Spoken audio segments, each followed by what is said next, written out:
Boa tarde. Este é o canal Top Tube Verdade.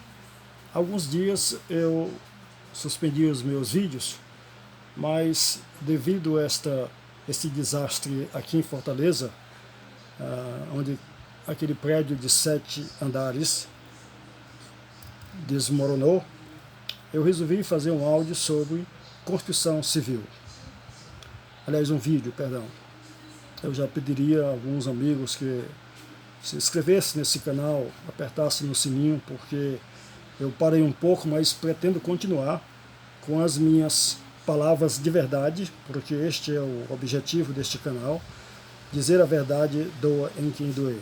E hoje eu estou aqui nessa sala improvisada, porque o meu escritório ainda não está pronto, mas hoje eu quero falar sobre o problema desse desabamento que causou a morte de algumas pessoas e que, felizmente, o prédio não estava totalmente ocupado, eu acredito. Mas veja bem, qual é o objetivo da minha fala sobre isso? A gente tem notado que as pessoas exigem muito quando se trata de alguém que quer se habilitar para dirigir algum transporte coletivo, que transporta as pessoas. Então as pessoas alegam, vai transportar vida, a responsabilidade é muito grande.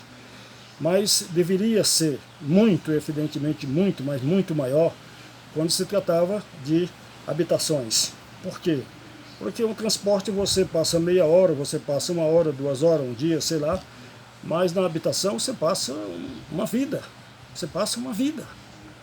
Então eu vi ali, inclusive, mostrando alguns prédios vizinhos que já estão ali, naturalmente tendo necessidade de reparos. Eu vi ali a grande irresponsabilidade, e eu sei que aquele prédio foi construído há 37 anos. E aqui a gente tem alguma situação em que as pessoas falam, construção e tal, ou garantia de 5 anos. Isso é um absurdo do absurdo. Onde que já se viu se construir algo com materiais de qualidade, dentro das normas técnicas, para durar 5 anos, por exemplo, sem problema? Isso realmente é um absurdo. Uma construção não deveria nem ter prazo de garantia, desde que você use os materiais adequados e principalmente você siga as normas técnicas. Eu vi ali, mostrando um prédio vizinho, situações realmente lamentáveis.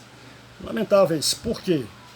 Lugares onde a cerâmica caiu, descolou, o ferro, o estrutural, a estrutura, a armação de ferro estava tão exposta que não chegava não deu para cobrir nem a cola da cerâmica.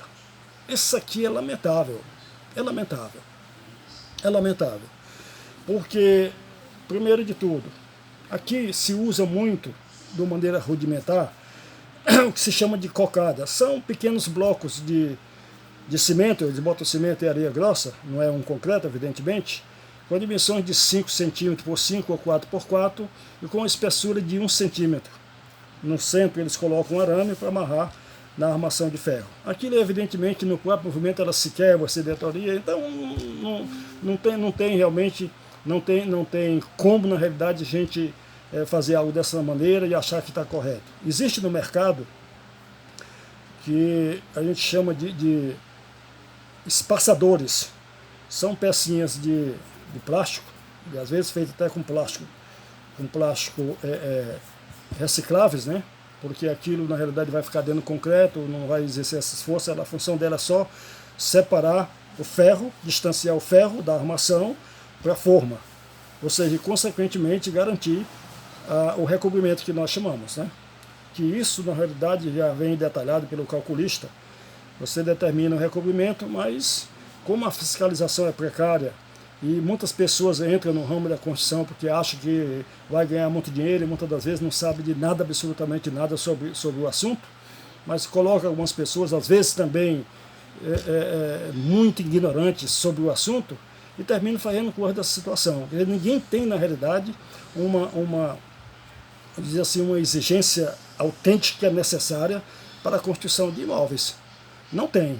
que existe leis, existe normas técnicas, existe, mas as pessoas que constroem, eu evidentemente não estou falando de grandes construtoras que tem condição financeira adequada, que pode contratar bons profissionais, mas me refiro às pequenas empresas, ou então alguns particulares, precisam de uma fiscalização mais eficiente, e que os fiscais sejam competentes para, na realidade, detectar problemas e exigir e cobrar.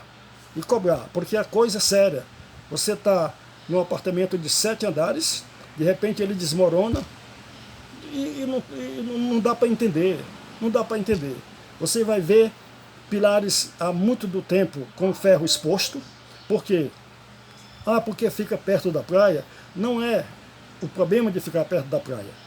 O problema que ocorre, que o ferro fica logo exposto, primeiro de tudo é o seguinte: recobrimento pequeno, inadequado. Recobrimento pequeno, inadequado. É evidente que algumas pessoas não entendem. Recobrimento é o quê? É o espaço entre a forma e a armação de ferro, que deve ser de 2, de 2,5, de 3, depende do construtor, depende da obra, evidentemente. Então o cara não tem o menor critério, aí o ferro da armação fica colado à forma, ele enche o concreto, quando desforma está lá a coisa feia. Deixa para lá que o reboco cobre e tal e tal. Porque a aparição do ferro, a corrosão, como se chama, ela aparece devido à penetração de oxigênio. Se você tem um recobrimento adequado, naturalmente um material vibrado, direitinho, de qualidade, o oxigênio não vai penetrar com facilidade. E, em consequência, o ferro não vai também entrar no processo de erosão, né, que trinca o concreto, aí começa aquela situação. E tudo enfraquece. São vários os fatores. A areia, muitas das vezes não é areia de qualidade, porque tem que ser areia de rio, areia lavada, não pode ser muito fina, tem que ser mais ou menos grossa, e principalmente peneirada. Principalmente peneirada. Por quê? Porque se você não peneira uma areia, ela vem com excesso de barro, nós chamamos de barro é argila, né? Excesso de barro, de argila.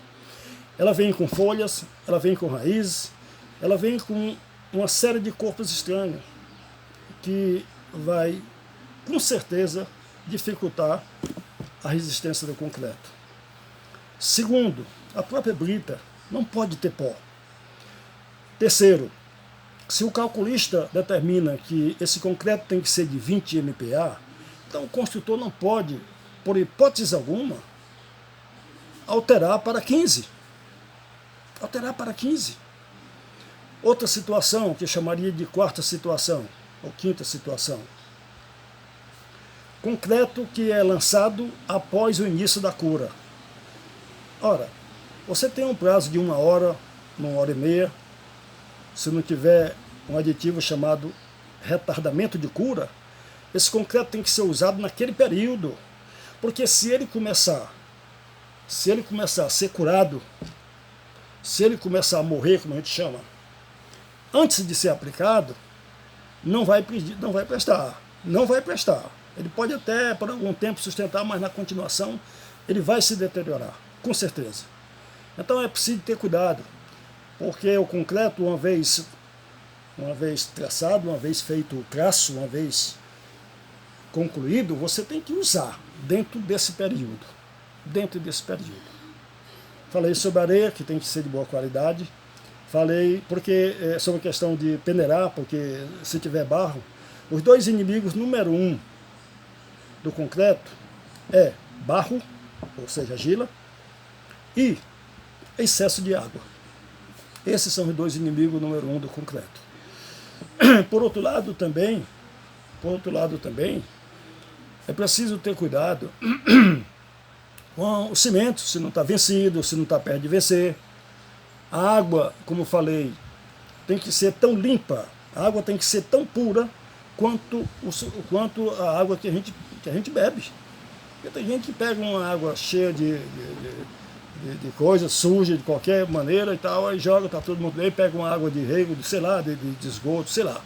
Então isso é preciso ter cuidado.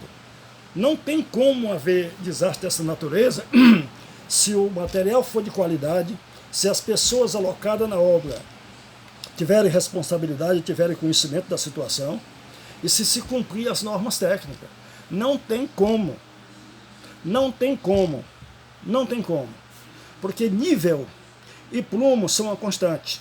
2 mais 2, convencionalmente, é 4. São 4. Não tem como ser 5, 2 mais 2. Não tem. Então, essas são as normas técnicas. Se você seguir a risca, não tem como não dar certo. Não tem como não dar certo. Ter cuidado com o operário, porque muitas das vezes o nosso operário, infelizmente, é de péssima qualidade. Eu digo isso porque eu tenho 50 e poucos anos de construção civil, tive muitos operários durante o tempo em que eu trabalhava, hoje eu estou aposentado, mas é muita dificuldade, porque as pessoas são muito difíceis e são, acima de tudo, muito predadoras. Eles trabalham constantemente com raiva do patrão. Eu digo isso porque eu tenho experiência própria, não estou dizendo isso para queimar ninguém, para inventar ninguém, mesmo porque eu não estou citando nome, mas essa é uma verdade. Essa é uma verdade. Essa é uma verdade. Então é preciso de ter alguém que tenha na realidade responsabilidade, que tenha na realidade interesse em fazer a coisa certa. Porque nesse país, infelizmente, tudo que é bem feito, tudo que é certo, as pessoas são contra. É como a verdade. É como a verdade. Quem quer ouvir a verdade? Ninguém. Ninguém quer ouvir a verdade. Nesse país, as pessoas têm raiva, têm ódio da verdade. Essa é a verdade. As pessoas têm ódio da verdade. As pessoas não querem ouvir a verdade. E a verdade é esta. É preciso ter cuidado, ter responsabilidade. Por quê? Porque ali vai morar gente, criança, senhora, senhores, idosos. Vai ter ser humano ali. Eu vejo lá em Camboriú, ali, na Santa Catarina, me parece, prédios com 300 e tantos metros de altura. Agora o cara faz um prédio desse aqui em Fortaleza com 7 andares, que dá o quê? 7 vezes, dá uns 25 metros. Aí o cara vai e desmorona de repente. É lógico que aquilo tem defeitos 1000, fundação não adequada. Quem sabe se de repente o cara fez lá uma sondagem e levou para o calculista, mas a sondagem não estava adequada. A sondagem não estava adequada. Aí o calculista calculou de acordo, fez o cálculo de acordo com aquela sondagem, e daí a coisa se complicou. Por quê? Porque existe erro, não existe seriedade nas coisas. É preciso que os órgãos competentes tenham essa responsabilidade, tanto o CREA como a própria prefeitura, tenham essa responsabilidade de ver material, de ver qualidade de material, e não chega lá porque de repente tem aqui, avançou 5 centímetros aqui, está embargado. Eu acredito que não. Tem que ter responsabilidade, tem que procurar ter responsabilidade, ter gente de caráter, ter gente de responsabilidade que realmente queira ver a coisa pública feita de maneira correta. Porque são vidas. É evidentemente que eu não sei, construtora, não estou acusando ninguém, mas com certeza, não era para acontecer isso. A própria alvenaria, muitas das vezes o cara chega, faz um traço ali, bota na betoneira um traço, aí usa aquele traço o dia todo. A mesma coisa, a argamassa para alvenaria também tem que ser a mesma coisa. Você tem que usar dentro de 1 hora. Senão ela morre. Senão ela começa o processo de cura. E depois que iniciar o processo de cura, não presta mais. Mas o cara vai lá, dá uma traçada, bota um pouco d'água e vai embora. Não presta mais. Você vê muitas das vezes, a gente chega por aí e vê numa parede na casa do amigo da gente, o troço lá todo soltando, a gente passa a mão e vem aquele troço do reboco que é feito há uns anos atrás, cai na mão da gente, aí a pessoa diz, não, isso aí é salito. Muitas das vezes é um pouco, mas a maioria das situações é esta. É porque o cidadão faz aquela argamassa pela manhã e trabalha com ela o dia todinho. Faz-se um traço, usa-se, faz outro e usa e assim por diante. Também outra coisa com relação ao problema da estrutura, problema estrutural. Veja bem, muitas das vezes eu vejo, aliás, eu tenho por costume observar, eu não vejo ninguém fazendo uma ferragem para usar um estribo engravatado. Estribo engravatado. Estribo tipo gravata. Uma segurança fenomenal. É uma norma técnica, mas ninguém usa. Ninguém usa. Nem engenheiro, nem mestre. Ninguém usa. Ninguém cobra. Ninguém exige. Olha, uma coisa é certa. Engenheiro bom, mestre ruim, obra ruim. Engenheiro ruim, mestre bom, obra boa. Boa tarde.